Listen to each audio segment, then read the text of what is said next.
Hello and welcome to my thoughts on Cosmos. If you haven't read it yet, you can click here and I'll read it for you. It'll take like an hour though, so be prepared. Alright, everyone ready? Let's go. Man, where do I even start with this? I guess... Okay, so what I think I'm gonna do is, I'm gonna put all of the Discord flashbacks first, and then all of the present time Cosmos Twilight stuff afterwards. I think that's a good way to split it up. So, 1,000 and some years ago, apparently this is the exact time Discord was turned to stone, the world was in utter chaos. But it wasn't Discord's fault. What? It was actually his crazy girlfriend. He just got blamed for her actions. And apparently, Novo and Aspen and Kat were here for this. You know, I always thought Aspen was a little bitch, but apparently he's some big, powerful guy. Oh, before I just keep calling him Kat, I'm pretty sure I know that he is the king of Abyssinia, but that means nothing to me, so I will only refer to him as Kat. Right? He's not an actual character, right? But anyway, the very fabric of the world is being torn apart, and the only way to save it is to get rid of Discord's girlfriend. So the initial impressions Cosmos gives off is very possessive. It's not nice to touch things that aren't yours. Return him to me. He's basically just a thing to her. But at the same time, even in this panel, she associates Discord with love. Literally every time she refers to him, there are hearts everywhere. So there is this discrepancy between her words and her actions, in a sense. Her actions are still pretty shitty, but she cares about him in some way that she visually shows through hearts. And the way she's manipulating the world, she is very clearly on a similar power level as Discord. Just, she's a lot scarier. And she likes tentacles, and we all know what tentacles are for, and you know what? If that's what she wants, whatever. Yeah, and just right off the bat, we get a very good sense of who Cosmos is. And I'm not the only one who finds her scary. Discord's scared too.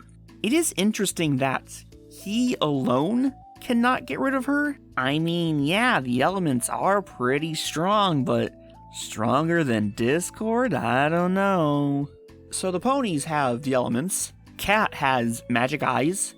Aspen has a heart? I don't know. Wait, guys, it just clicked. That's actually probably the heart of the forest. That's probably what it's supposed to be. Of what forest, who knows, as apparently the Everfree did not exist before Cosmos. So whatever that's about. And Novo has an orb. You know, gotta give props to Discord, still playing both sides until the very end. So now that we got this good idea of what Cosmos is about, let's go back to the beginning. Discord is at home, planting some dirt, when all of a sudden, BAM! Cosmos crashes right into it! And right away, she asserts herself. Making some small tweaks here and there to his dimension. And thus, the seeds are planted. I wonder if this truly was an accident, or if she purposefully targeted Discord. There aren't really any hints either way. One at the end, when she's all like, malice and chaos are perfect for each other. You know? But intentional or not, Discord's in love. And you know, it's all great. Up until Cosmos proposes to murder the princesses. In a very funny way, I must admit.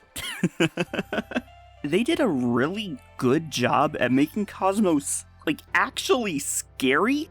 This is horrific. I'm just noticing this now. So obviously, Luna is bandaging up Kat's torn ear. That's a thing that happens with cats when they fight. Their ears can get ripped. But what I didn't notice is the barrage of knives in the background. That's actually really funny. And I'm glad I noticed it. And now we arrive at the turning point, the day she went too far. And an important thing to observe, by this point, Discord already looks sick of her shit. Which that in itself is kind of a jump, as previously he was super in love with just the one blip of murder the princesses hee. But the thing that goes too far? Murdering the orphans! No, Cosmos, not the orphans. Which, you know what? Valid point for Discord for not wanting to be with her anymore. And thus he runs away to Celestia and they banish Cosmos for 1,000 years-ish. Where Discord monitors her until BAM! A comet smashes her out of the sky and she scatters across the world. And the scene that shows this actually shows Cosmos' point of view for once instead of Discord's, which is really important in theory. I say in theory because at the end of the day, it doesn't actually matter how Cosmos feels, unfortunately. But anyway, all she thinks about, is to get back to Discord. She's basically obsessed. She does talk about revenge, but it's not like solely against the princesses for banishing her, it's for taking her away from Discord and the land that they were going to rule together.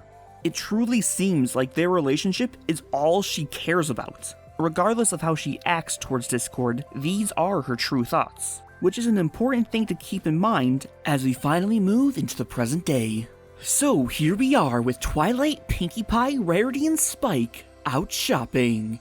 Pinkie Pie buys a sweet llama that is much more omnipresent than one would think. And more importantly, Rarity buys a piece of Cosmos. But I mean, it's purple and star-shaped and fits Twilight just right, so Rarity gives it to her. But slowly over time, it starts to corrupt her. Which is weird because the other ponies that Cosmos controls don't slowly get corrupted, they just get taken over instantly. If only Twilight lets Spike eat it right now. Then poof, the necklace somehow opens up a space map, which reveals the Andalusian constellation. I assume what this picture is trying to tell us is that the Secretariat Comet is what dislodged Cosmos. So that would mean during the events of 1 through 4 Return of Queen Chrysalis is when Cosmos reappeared, since the Secretariat Comet hasn't passed in 3,000 years. Nice world building. So, does anyone know really how they got a map to where all the star gems fell? Because I don't see where that came from. Applejack just kind of says it, and then they all go exactly to where the stars landed, and it doesn't make any sense. The only thing that I can suspect is that these white lines attached to the stars are off-screen pointing to the map table, showing their locations. And there is one small piece of evidence supporting that. So prior to this page, the map table is just a table. But there are 2 panels after this scene where the map table has its map active. So maybe that's it. That's probably it. Who knows? Not me. I mean, anyway, it's just a small oversight. I didn't need to dedicate that much time talking about it. Let's move on. I think the ending of part 1 is so good. The way they build up Twilight being taken over by Cosmos is so satisfying. Just like for the first half of the story, Twilight's doing just fine. I mean, the necklace is whispering to her, but no big deal. But then around the halfway point, her personality noticeably changes. And then the full-on control at the end, it's really good. I don't know how to feel about this manifestation of discord she makes here. You know, one could say she's hugging him. Also, definitely squeezing his throat, so who knows? At least there's hearts. That's how you know she cares. And the way Cosmos is able to just relinquish control back to Twilight without Twilight thinking anything's wrong is really cool. At least that's one way to think about it. It could also be construed as Cosmos impersonating Twilight, but I just don't think that's quite the case. Just some of the things the characters say and do while under her control genuinely feel like it's them, and there's no way Cosmos could imitate them that well, right? Like right here, only Twilight can make a dossier this good. This is the real deal. Alright, so let's talk about these 2 Twilight puns. The first one, it took me a little while to actually find the pun. Just, the prospect part didn't click right away. I hope I'm not alone in this. The second one, the pun is very clear. But silly Twilight, your world doesn't rotate. Celestia makes your day. Silly Twilight. One funny train ride later, they get to the castle, and bam, there's the first star. And what's this? Twilight's actually evil! No! The fight between Twilight and Applejack is pretty cool, and Applejack puts up a pretty good fight until Cosmos realizes she's a unicorn and beats the shit out of her with magic. But up until then, good job, Applejack. The whole find the star, return to Twilight, get into a fight gets a little repetitive, but right now when it's fresh, it's pretty good. It's unfortunate that Discord doesn't notice that Cosmos has already taken over Twilight and Celestia, and then lets Luna get taken over as well. That's a miss. Man, how rude of Discord to show off his new girl right in front of Cosmos. No wonder she gets so pissed. I mean, that seems pretty tame, honestly. Just turning her partially into a butterfly? Not like she killed her or physically harmed her that much. For Malice Incarnate, she doesn't seem that bad. Besides the orphans. Rip the orphans. The lines, he'll be back, he always comes back, that's a little domestic abusey, but hey, she can't deny her true nature. And that wraps up part 2, time for part 3. Bam, we're in Cluj Town. We get the star. Boom, Griffinstone. We already have the star. And then we're home, and then, uh-oh, Twilight's evil, fight them! And then the issue's over. Don't get me wrong, Pinkie Pie Adventure in Cluj Town, pretty fun. Plus, Llama got some new accessories! Hell yeah. Griffinstone? Nothing happened, not fun. We got the star, that's all it needed to be. It's cool Zecora can sense Cosmos' energy, which sets up for Cosmos taking her over. Interesting choice to grab Big Mac. I mean, I'm pretty sure Applejack's stronger than him? Hard to say really, but I would think so. Capper tried his best.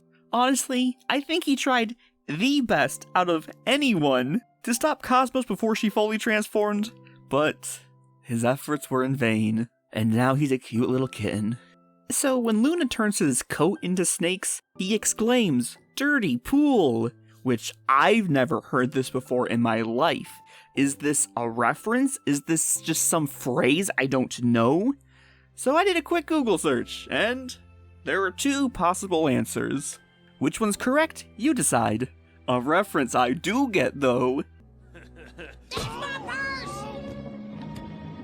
I don't know you! I actually watched through King of the Hill recently for my first time like a year ago, and no regrets.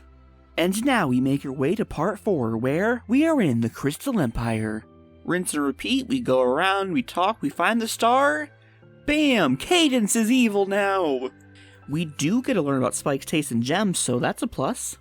And, you know, good on Rainbow and Cadence for trying just one lick. And now, finally, we're back to Discord and Fluttershy.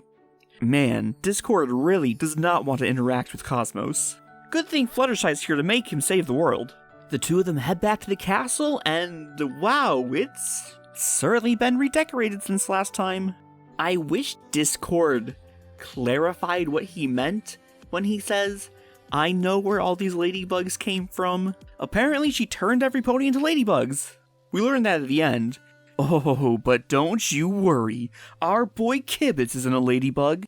Thanks, Celestia. And neither is Raven. Wow, I know both these characters. God, I love Tiberius. Look how cute that little thing is. I mean, he's no gummy, but really, it's a close second. But anyway, bam, Discord goes to prison, gets every pony free, and bam, they're in the Crystal Empire, but uh-oh, it's too late, Cosmos has fully emerged! You know what's really funny?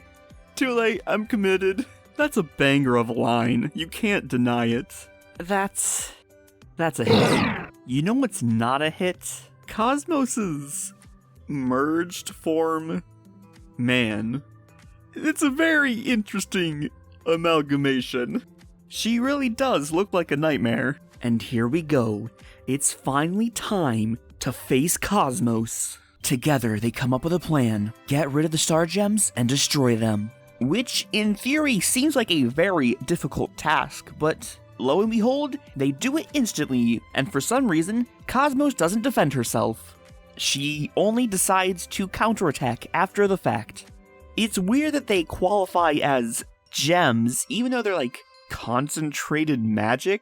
But whatever, somehow Spike can eat them without any kind of side effects. Pinkie Pie's inspirational speech, that's pretty funny. So, going into this, I knew not any one of these speeches that she was referencing. But based on the wording, it didn't seem like it fit in. And when she finally said, "We celebrate our Independence Day," the gears got spinning, and I looked up quotes from Independence Day. And the only thing greater than that speech was the follow-up. Goddamn, Llama's a hero, charging into battle head first. What a guy. After the ponies get their 5 stars, it's up to Discord to finish this himself. This final fight is about more than saving the world. It's about Discord confronting his past, seeing it for what it truly was, and moving forward. Up until now, Discord has shown a mix of fear and compassion when talking about Cosmos. He has spent the last 1,000 years monitoring her. Her very existence has consumed his. But even still, he doesn't want to just get rid of her. He tries talking her down. But much like him, she can't change her nature. Now, it's time to be decisive. What's he gonna do with his life? Damn it, he can't let Cosmos rule over him forever. So he throws some chocolate milk in her face and yoinks that star. The ending's a little confusing. As everyone pulls off the stars one by one, she doesn't lose power over time, but once that final star is taken off, she loses all of her power. But not really, because she apparently physically exists now. It doesn't really make sense. Shouldn't she just go back to how it was before when they were all separated? I don't know. I don't like how Discord is written off to be just a good guy all throughout from beginning to end. Like, they really prop up his character in those flashbacks. Oh, he wasn't that bad, he just took the blame for all of Cosmos' stuff. What a good guy. It just really downplays his personal growth. If they just reinforced, oh, Discord was an asshole, he and Cosmos destroyed everything, his defeat of Cosmos would be so much more meaningful. And on a similar note, Cosmos doesn't seem that bad. For Malice personified, she didn't seem that malicious. Like, she's really scary and not nice, but it's almost like she goes out of her way not to hurt those who oppose her, just for Discord's sake. Because that's what he wants. Like, maybe she's reckless with her magic. I mean, Discord is too, but she never intentionally hurts anyone. I mean, Fluttershy says ow, but she just partially turned her to a butterfly. She didn't even full-on turn her like she did every other pony. I don't know. It's like she specifically didn't want to hurt Fluttershy because Discord liked her. On a related note, why did she put the main characters in jail? Why doesn't she just turn them into ladybugs? I don't understand her motives. It's not like they're necessary to this plot. This is about Discord, and Discord only needs Fluttershy. They could have just as easily been written out after they got their stars. But whoa, don't get me wrong. I loved every single Pinkie Pie and Llama moment. They're great. It's also a shame Cosmos doesn't really have much of a character besides she wants Discord. That's really all she truly ever does talk about. It's also strange that no one thought to involve Starlight when things got bad. It's like the excuse of, she's got school stuff to do, just holds all throughout. I'm not saying she had to be in the story, just someone should have brought up the possibility of telling her.